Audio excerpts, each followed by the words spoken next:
हाँ जी, तो Facebook, Google, LinkedIn या किसी और प्लेटफ़ॉर्म पर ऐड चलाना कोई बड़ी बात नहीं है। आजकल 14 साल का बच्चा भी कर सकता है। सिंपली यूट्यूब पे जाओ, ट्यूटोरियल सर्च करो, उसे फ़ॉलो करो, अकाउंट में पैसे डालो और सिंपली आपकी ऐड रन हो गई।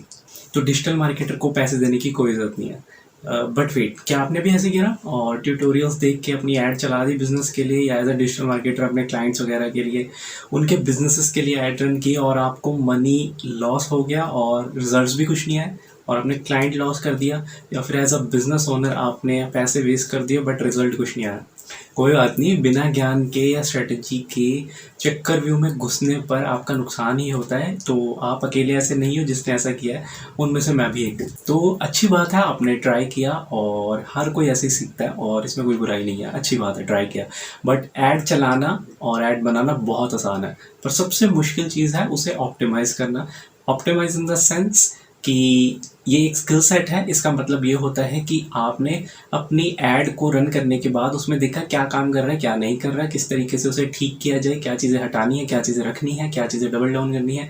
उस हिसाब से आपकी ऐड पीक पे परफॉर्म करती है और आपका आरओआई यानी return on investment, ROAS return on ad spend, ये सब अच्छा हो जाता है। आपका बिजनेस डिजिटली बहुत जल्दी ग्रो करता है। आप 10 रुपये लगाते हो तो 100 रुपये आते हैं। ये नहीं होता कि 10 रुपये लगा रहे हो और 10 रुपये ही आ रहे हैं, या फिर 10 रुपये लगा रहे हो 5 रुपये आ रहे हैं।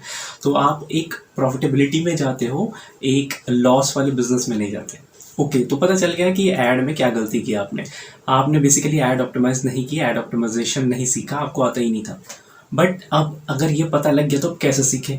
टेंशन ना लो, आपके पैसे बचाने, आपके प्रॉफिट को बढ़ाने, जो आप अपने लिए कर रहे हो या फिर किसी और के बिजनेस के लिए कर रहे हो, साथ ही आपके स्किल सेट को इम्प्रूव करने के लिए मैंने एक ई बुक लिखी है एड ऑप्टिमाइजेशन पे, जिसका नाम है a marketer's guide to ad optimisation. आप इसे खरीद सकते हो, आप इसे पढ़ सकते हो, आप इसे एग्जीक्यूट करोगे तो रिजल्ट्स आएंगे। पढ़ने तक कुछ नहीं होने वाला, खरीदने तक कुछ नहीं होने वाला। एग्जीक्यूशन के बाद आपको रिजल्ट्स आएंगे और आप लाखों रुपए तक बचा सकते हो अपनी ऐड में। कैसे? अब क्यों खरीदे?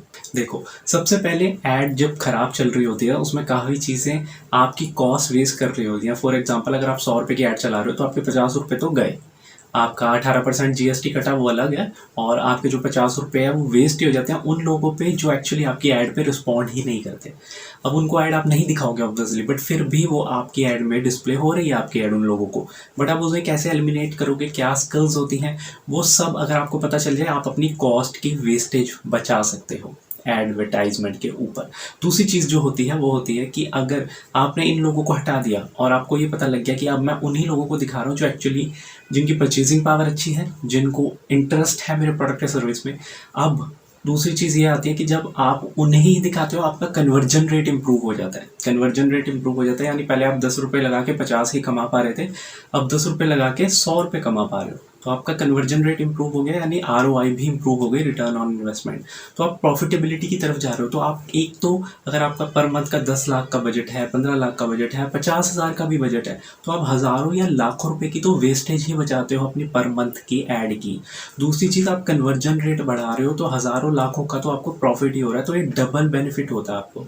इसलिए आपको ये ई बुक खरीदनी चाहिए। उसके बाद भी अगर आपको कोई डाउट है कि फिर भी आपसे क्यों खरीदे या मुझसे क्यों खरीदे बेसिकली, तो आप यूट्यूब पे जाके इजी डिजिटल मार्केटिंग ये सर्च करो और आप मेरे फ्री कंटेंट को गो थ्रू करो कि मैं कैसे समझाता हूँ। या मेरे कंटेंट में कुछ वीडियोस में आपको शायद प्रैक्टिकल ना मिले, कुछ प्रैक्टिकल मिलेंगे कुछ वीडियोस में, और वो कितने मतलब वैल्यूएबल है और मैं उसे फ्री में दे रहा हूँ। तो ये पेड कंटेंट कितना वैल्यूएबल होगा आप इमेजिन कर सकते हो। तो इस ई बुक की वैसे कॉस्टिंग 999 है। तो जब आप इसे परचेज करने जाते हो फ़ी वगैरह लगा के 1037 या 1038 के अराउंड इसकी कॉस्टिंग पड़ती है। वो आप चेक कर सकते हो एक बार जब आप परचेज करोगे। तो अगर 1037 या 1038 भी आप इन्वेस्ट कर रहे हो और आपके हज़ारों लाखों रुपए बच रहे हैं एड स्पेंड पे, और आपको एक सेल्स गाइड भी आ गया जिसे आप बार बार यूज़ कर सकते हो, तो यार मुझे नहीं लगता ये कोई बहुत बड़ी इन्वेस्टमेंट है। अगर आपको लगता है तो आप बिल्कुल मत जाना। इस वीडियो के डिस्क्रिप्शन में जो लिंक दिया हुआ है वहाँ पे क्लिक करके ऐसे यहाँ पे सब कुछ अपनी डिटेल्स फिल करके सबमिट करके बिल्कुल परचेज मत करना। बट दूसरी साइड, अगर आपको लगता है कि यार ये बहुत अच्छी इन्वेस्टमेंट है, तो ये प्रोसीजर जो मैंने अभी मना किया था ये आप ज़रूर करना। तो आई होप आपको ये वीडियो अच्छी लगी होगी। लाइक और शेयर ज़रूर करना और इस ई बुक को परचेज ज़रूर करना, क्योंकि उसमें आपका बेनिफिट ज़्यादा है, मेरा थोड़ा सा है। तब तक के लिए नेक्स्ट वीडियो के लिए थैंक्स यार, बाय।